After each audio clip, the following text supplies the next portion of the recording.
What's up, everybody, and welcome back to Fireside Giants. I'm your host, Anthony Rivardo, joined by my co-host, Alex Wilson, and Daniel Jones will not be playing on Sunday Night Football. Tyrod Taylor, the revenge game is here. Tyrod versus his old team, the Buffalo Bills. He will be starting for the New York Giants at quarterback on Sunday night, and there's a whole bunch of other Giants players, crucial Giants players, that have popped up on the injury report and have been ruled out for Sunday night's game. The Giants, things are going from bad to worse. We thought things couldn't get any worse. We were wrong because somehow they've gotten drastically worse. This is bad. The New York Giants are depleted. They have injuries all across the board. We're talking about the offense being torn to shreds. We're talking about the defense having key starters not playing on Sunday. It's not looking good going into the Sunday night matchup. I know that we are hoping and praying that the Giants don't get embarrassed on Sunday night, but with so many injuries to crucial positions and key starters out of the lineup, it's going to be a tough uphill battle for the New York Giants on Sunday night as they look to turn around their season that is in the dumps right now. So we're going to go ahead and discuss all of these injuries, what we think will happen with Tyrod Taylor at the starting quarterback position on Sunday Night Football. But before we dive into all that, make sure to leave a like if you do enjoy this episode, subscribe to the channel if you are new, ring the bell so you don't miss an episode, and comment your thoughts on the topic down below in the comment section. If you're listening on Apple or Spotify, please make sure to leave us a 5-star review, and go ahead and follow us on all of our social media channels at Fireside Giants. But without further ado, Alex, how are you doing today, my friend? And what are your thoughts about Tyrod Taylor getting the start on Sunday Night Football? I'm doing all right. It's Armageddon for the Giants. There is a meteor heading toward them. It is actually currently hitting them. The extinction of the dinosaurs are imminent, my friends. And I feel as though right now, I don't even know how to put into words how disappointed I am, Going from a couple weeks ago, a month and a half ago, we were all excited. We're going to the season. We got a better team, Dayball. We have, making some progress, some new players, some new faces, and some talent. Wow. I mean, this has been a drop-off of the ages, my friend. This is like going headfirst into the Mariana Trench with a 1,000-pound rock attached to your feet. You're sinking, my friends. There's no way back. You are going to the bottom. And right now, I mean, we've seen rock bottom a couple times. This feels like as bad as it's ever been. You know what I mean? Barring maybe quarterback sneaking on third down, our offensive line is shredded, bro. Shredded. My God. Chipotle would be embarrassed by the amount of shredded chicken in this freaking offensive line. Looking at classic joke of mine, by the way. Looking at the offense in general. I mean, aside from the offensive line, Daniel Jones being out, what does it even matter? I mean, the Giants aren't winning with or without Daniel Jones anyway. And we've been embarrassed 4 of 5 games with Daniel Jones playing. Do I really care that Daniel Jones is out? I just want I just am more worried about him as a healthy person at this point in time. I just hope his neck injury isn't anything serious, just because I hope it doesn't affect him in the future. But right now, the Giants are winning or losing, whether Jones is playing or not. Saquon Barkley, he's not even ready yet. If he plays, he's not going to be 100%. There's no reason to play him this week. The Giants, if they play him, it would be the dumbest thing they can do. He's going to get hurt again. Andrew Thomas, I mean, he's out for his 5th consecutive game. I don't even know what to say anymore. I'll give one excuse to the Giants coaching staff. The injuries this team has faced has completely destroyed them early in the season. Andrew Thomas going down was the worst thing that could have happened, and it's been 5 straight weeks essentially. Well, actually, objectively, without Andrew Thomas. It's been a disaster at left tackle. John Michael Schmitz losing him, disaster at center. I mean, Ben Bredeson's getting worked. You have Shane Lemieux there to begin that. He gets hurt. Then you got Mark Lewinsky, who gave him 3 sacks last week. It's just, this is not where I wanted to be at week 6, my friends. And right now, we are firmly in the mix for a quarterback next draft. That's the truth. If you don't want to acknowledge that, don't know what to say. The only other avenue I could even consider buying is the top offensive tackle in the draft. And even then, I'm like, is it enough? Is it enough? I don't know. I mean, this coaching staff has fallen apart at the seams. Look, teams suffer injuries, right? The Seattle Seahawks basically had a makeshift backup offensive line and still managed to pass protect at a competent level. We can't even put together a competent game. We have the hardest schedule according to PFF. The remaining whatever games, 13 games. We are in a really bad spot right now, my friends. This is the worst I think it's been in terms of I have no hope this team turns things around. Look, I know some people want to be optimistic. You don't come here for that nonsense. You come here for the realistic takes. This is the realistic take. The Giants are going to be a top 5 drafting team next year. That's the realistic perspective right now. We have the hardest schedule moving forward. We don't have our offensive line in shape. Our quarterback is hurt. Azeez Ojulari is definitely now in the injury-prone category. I think I have been convinced. Adoree Jackson is washed. Our missed tackle problem is just compounding on a weekly basis. Micah McFadden, hopefully he comes back. I at this point, I just want to see young guys play. I just want to see these younger guys develop and get reps and get better, because right now I'm looking at 2024 already. That's the truth. So right now, Daniel Jones playing or not, I couldn't give a damn if he plays or not. I just hope he's healthy as a human being. But aside from that, Giants suck with or without him. So I don't even think, and this is not a hit on Daniel Jones specifically, this is a hit on the entire offense. They're garbage, and he can't even perform in that offense. He can't even do anything to help them because they have just fallen apart at the seams. I want to see more from the youngsters, Wan'Dale Robinson, Eric Gray, get these guys more Jalen Hyatt. Let's see if Jalen Hyatt's got a route tree. Why do we constantly just have to run him on go routes? Can we not utilize him in any other way to get him involved in the offense? Any other way? Like, can we just stop? We're using him the same way Tennessee did, and then the coaching staff goes down and says, oh, he can do a lot more, and then we don't use him that way. Give me a freaking break. You know what I mean? How are you feeling about that? I know that was a pretty negative rant, but at this point, guys, I don't know what you expect from me. This team is a hot, steaming pile of garbage. I'm also feeling pretty negative. Hot steaming pile of garbage. It's not a pretty way to describe this team, but I can't say that you're wrong. I can't say that it's inaccurate, because when you look at the way that this team has performed through the first 5 weeks of the season, and then you look at how injured they are through the first 5 weeks of the season, it just spells doomsday, right? It just spells horror. And it's fitting that we're in October and we've got Halloween a few weeks away, because things are scary for the New York Giants right now. No one knows what direction they're going to go in this upcoming offseason, but as you mentioned, the Giants are firmly in the race for one of the top quarterbacks in this draft class. Will they go that way? I mean, that remains to be seen. We are far away from draft season, of course, but right now, looking at what the Giants have on this roster, I mean, I can't believe how terrifying of a situation they have on the offensive line. Andrew Thomas is not going to be playing. He's still dealing with his hamstring injury, and now you have big Evan Neal with an ankle injury. I mean, he might not play on Sunday. So you're talking about Josh Azidu starting at left tackle, and then who starts at right tackle? You got to get creative there. I guess Yadne Kajuste. Daniel Bellinger, baby. Yeah, sure. Put Daniel Bellinger there for all I care. I don't even know what to try at this point. You know what? Hell, I think that Leonard Williams could probably do a better job at right tackle than any of these backups, or even than Evan Neal for what we've seen from him. Justin Pugh would be a likely option, but I don't think he's able to play just yet. He's only practiced in pads, 3 times since he joined the Giants. He's not ready. His body is not ready to go for an NFL game. That's what the beat writers are saying, and that's how I feel about it. I don't think Justin Pugh is ready to suit up just yet, but hopefully soon. I mean, listen, the Giants have to make a change here. They've got to add some more talent to this line. They've got to bench some players, in my opinion, and maybe injuries in the lineup will kind of pave the way for other guys to earn starting roles. But right now, what you're looking at there at the offensive line, I don't know how the Giants offense is going to move the ball on Sunday. I mean, listen, the Bills don't have like this superstar studded defense. They've got a good pass defense, but lately they've been getting shredded on the ground. Their opposing teams have been putting up rushing numbers against this Bills defense. But I don't think that the Giants can do that because they don't have offensive linemen in the starting lineup, right? Like, they just don't have guys there who are competent. And Saquon Barkley, will he play? Will he not? I don't think that they should let him play. I think that they should just let him rest another week, because this is a losing effort. Like, you're going into this game, your back is against the wall. You know that you're going to get shredded by this Buffalo Bills team. Why even risk putting Saquon Barkley out there? Maybe he gets re-injured. Just save him for another week, in my opinion. I mean, I know a few weeks ago I was advocating for getting Saquon Barkley back on the field as soon as possible, because we were in a must-win situation. But the Giants aren't even in a must-win situation here. They're in a we're losing no matter what situation, so why risk the health of any of our players? And I think that's really what it comes down to with Daniel Jones. You don't want to risk his health, so you go with Tyrod Taylor. And I think that you just go with Matt Breida and you go with Eric Gray and you let these guys run the ball this week and hope that something miraculous happens. But right now, it seems like everything that's the opposite of miraculous is happening for the New York Giants. I've never seen anything quite like this. The season was already in a dire state, and now you've just got all these players out of the lineup, and it's really disappointing to see. You reflect on this offseason, Alex, and you think about how excited we were for this team.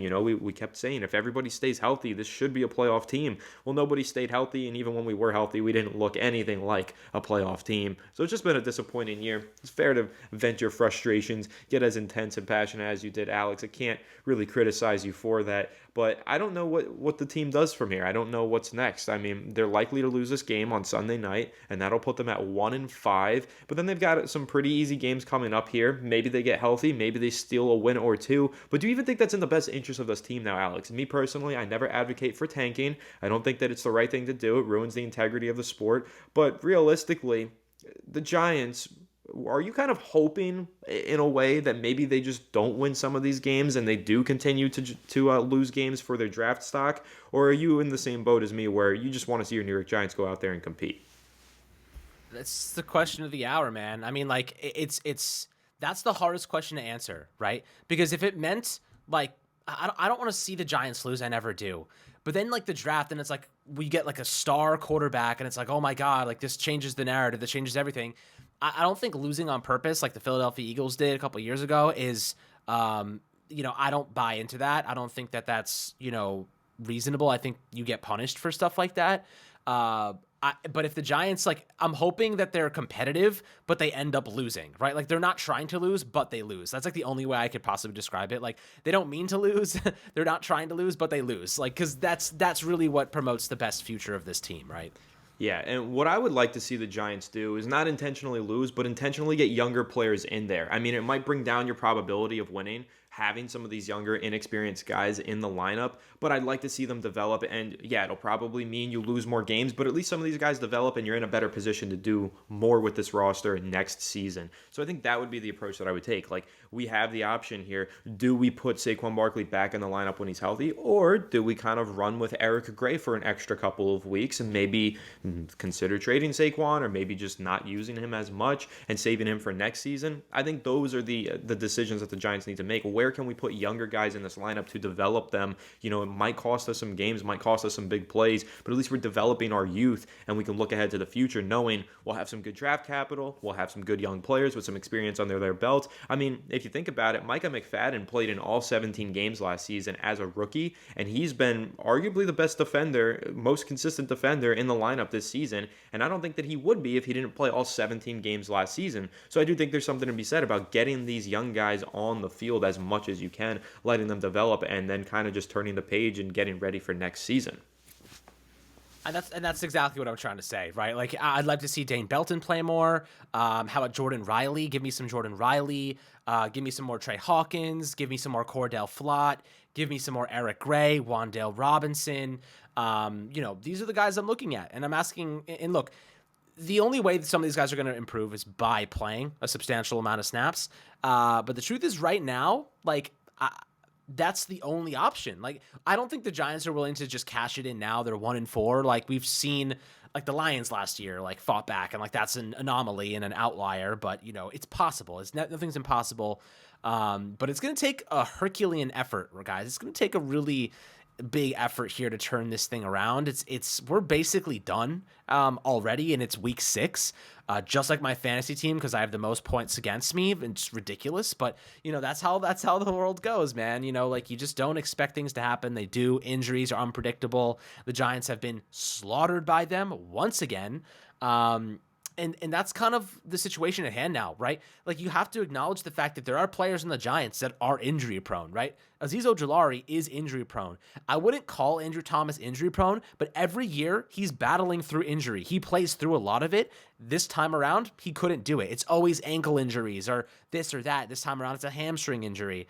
Darren Waller is injury prone. Like, that's objectively true. He's actually managed to play through most of the season already, so that's really good for him. And at this point, Wan'Dale's coming back from the issue, and Daniel Jones has missed time in the past, and this is the situation we're facing right now in the sense that it just gets worse. Like, bad games compound. Tush push, Daniel Bellinger gets hurt. Freak injuries, like John Michael Schmitz gets hurt on a shoulder injury on the tush push. Like, crazy stuff. So you just don't know when these things are going to happen, and unfortunately, they've happened all at the same time. And when everything happens at the same time, you can't supplement that sometimes, like it's really difficult. So that's the only like sliver of excuse I'll give the coaching staff, that they've been put in an impossible position, and the players even more so. Like Josh Azudu, the guy's crying at his freaking locker because he got Daniel Jones hurt. Like, that's awful. Like, you don't want to see that. Like, he's been put in a position to lose. Ben Bredesen put in a position to lose at center. Marcus McKethin, like, this is his rookie season essentially, coming off an ACL tear. This is what we've built, though. Like, we knew this going into the season, Anthony, that the depth behind the starters was very suspect. We knew this already. And unfortunately, the injuries to the starters have been significant. And what do you know? The backups and the depth that we did not have are now shining their ugly head. So it's now rearing their ugly head. And now, we're seeing the shortcomings of this roster. Behind the starters, our depth and our youth are underdeveloped and I guess really just mainly underdeveloped, if to be quite honest with you. They're just young and they just don't have enough experience, and we don't have enough veterans that step in. With that being said, the offensive line it's tough to find veterans. Like, I think Justin Pugh could be a nice piece long term. I think we should keep him for next year personally. And when it comes to the next year's draft, we should be drafting a offensive lineman in the 3rd and 5th rounds every year until we hit on a starter. Like, that's my take at this point. Every year we should be drafting 2 offensive linemen until we hit on a starter, because they are valuable, and you can't get them in free agency anymore. Teams are not letting them go. Teams aren't letting good offensive linemen go. Unfortunately for us, we're the only ones that do. Will Hernandez has turned into a good guard. John Feliciano had a good game for the freaking 49ers last week. Like, why is it that our players go, and Eric Flowers, like, we let guys go and they perform? It's craziest scenario, but when everyone else gives them to us, they're freaking terrible. So I don't know what to say anymore, my friends, but Nick Gates, even bigger example. Why did we let Nick Gates go? I don't get it. Like, he could have been starting at right guard, like, and a good player at that. So, this is the situation we face. Bad decisions, over trust in our coaching staff to elevate these players like they did last year. And unfortunately, this schedule that we are facing, it is telling us very, very blatantly that we are not good enough to compete with good teams in the league. We beat a lot of bad teams last year, a lot of teams that had a lot of compromising units, and we managed to squeak out wins, and it was amazing, and it was awesome, and it was exciting. But this year we got a smack in the face, and it's that this team is nowhere close to being competitive, and mainly because our depth behind the starters is nowhere close to being able to supplement any of their losses. Yeah, and when you're looking at this offensive line going into this week, I mean, it's as battered as ever before. And I like the point that you make about how the Giants always have players leave the team and just perform great elsewhere. I think it's crazy. And it's like an issue that's been ongoing for seasons and seasons. And you can't tell, is it a talent thing? Is it a coaching thing? Is it an environment thing? Maybe you're just in New York. It's tough to play under the bright lights. We all know that. Maybe particularly so for offensive linemen. Maybe they just really feel the pressure and allow more pressure to the quarterback. I don't really know what the answer is here as to why the Giants just can't have good offensive linemen, but I hope that we find the answer soon enough. But I will say I'm curious to watch this game and see how Tyrod Taylor performs. Now, I'm not trying to throw too much gasoline into this fire and talk about Daniel Jones and how good he's played this season or how poor he's played this season, but I do think there's something to be said about what happens if Tyrod Taylor plays a great football game on Sunday night. If the Giants somehow go out there, compete, they put 3 touchdowns on the board, maybe 4, if they actually score points behind Tyrod Taylor, what happens? How does the narrative shift? What do we say about Daniel Jones? What does that mean about Daniel Jones? Does it say anything about Daniel Jones, or does it just say a lot about Tyrod Taylor stepping up to the plate and rising to the occasion? Or does it say, what? This is a bad environment for any quarterback, but Daniel Jones is handling it not as good as Tyrod Taylor? I think it'll be interesting to see how Tyrod Taylor performs. If he has a good game, again, I think it raises a lot of question marks about the quarterback position. I think it does add fuel to the fire about, will the Giants go for a quarterback in the draft? Do they believe in Daniel Jones long term? I don't know. But the likelihood is probably Tyrod Taylor goes out there and struggles. I don't think any quarterback can succeed in this environment, with this offensive line, with these playmakers, with all these injuries, especially going up against a good team like the Bills. I'm not expecting Tyrod Taylor to go out there, drop a bunch of touchdowns and, drop a bunch of dimes, score a lot of points. But I will say, if he does, I think a conversation kind of opens up there about Daniel Jones and really the future of the quarterback position for this team. So, Alex, we're not expecting Tyrod Taylor to go out there and look like the MVP. But if he does go out there and he plays well, how do you think that's going to kind of affect the narratives around this New York Giants team, and especially at the quarterback position? That's a very interesting question, and I'll say this. To us, it is going to change the narrative, but to the team, it is not going to change anything, right? They're going to walk out the next week and say, we just gave Daniel Jones $160 million. He's our quarterback. I don't care if Tyrod Taylor scores 45 points, runs for 17 touchdowns, and throws for 24 scores with no interceptions, and also kicks 3 field goals. He's not starting the next game, right? Like, Daniel Jones is going to be the starter in week 7 if he's healthy. Like, that's the investment is there for a reason. They're not going to back away from that because John Mara won't let it happen. He won't let it happen. However, the question now becomes, is there legs under drafting a quarterback, right? You let Jones finish the season because they've invested in him and they have no choice.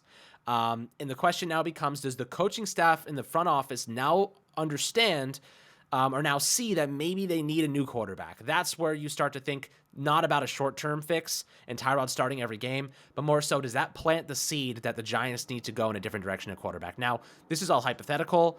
And for what it's worth, my opinion, Tyrod's going to freaking suck. In fact, I think he's going to get hurt in the first half, and Tommy DeVito's going to be starting in the second half. That's my take. Not that I want Tyrod to get hurt, but he just always gets injured because he does a lot. And the reason he gets hurt is because he tries to overcompensate, and he takes big hits, and he takes those hits, and he freaking gets hit in the arm as he's throwing, and he gets buried into the ground. You saw him last week, got the wind knocked out of him. Daniel Jones is a little smarter in that regard. Like, he won't take those big hits all the time unless he's getting blindsided. Tyrod Taylor is a little bit more injury prone. I'd say a lot more injury prone. I say he is injury prone. So I think there's a probability that we even see Tommy DeVito play in this game. If the worst case scenario happens, of course, never hoping for that to happen. I hope Tyrod Taylor stays healthy and plays a great game and gives this offense some fuel.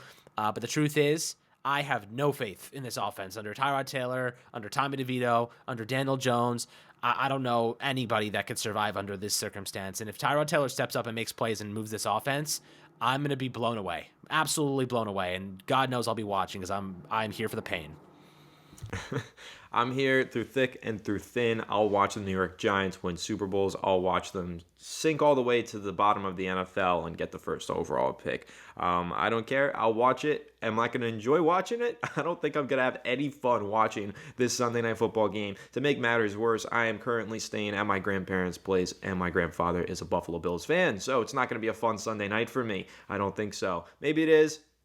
That's very, very slim hopes of the Giants actually pulling off this upset. But I'll be watching, I'll be tuning in and hoping that Tyrod Taylor goes out there and throws the 24 touchdown passes, 0 interceptions, and 17 rushing touchdowns that Alex proposed. I would love to see that happen. If Tyrod can just turn into the greatest football player to ever grace the face of the earth, F it. I would love to see it happen. But it's not likely. This is going to be a tough one. And, of course, we'll give you guys the rundown, the update on any injuries that we get in this upcoming game because I'm sure that they will come. It seems like it's inevitable. Every week we get more injuries. And, of course, we'll react to this game and tell you what our takeaways are once it concludes. But, of course, make sure to leave a like if you did enjoy this episode. Subscribe to the channel if you are new. Ring the bell so you don't miss an episode. And comment your thoughts on the topic down below in the comment section. If you're listening on Apple or Spotify, please make sure to leave us a 5-star review. And go ahead and follow us on all of our social media channels at Fireside Giants. But without further ado, we will catch you all in the next one. Have a good one, and let's go Giants.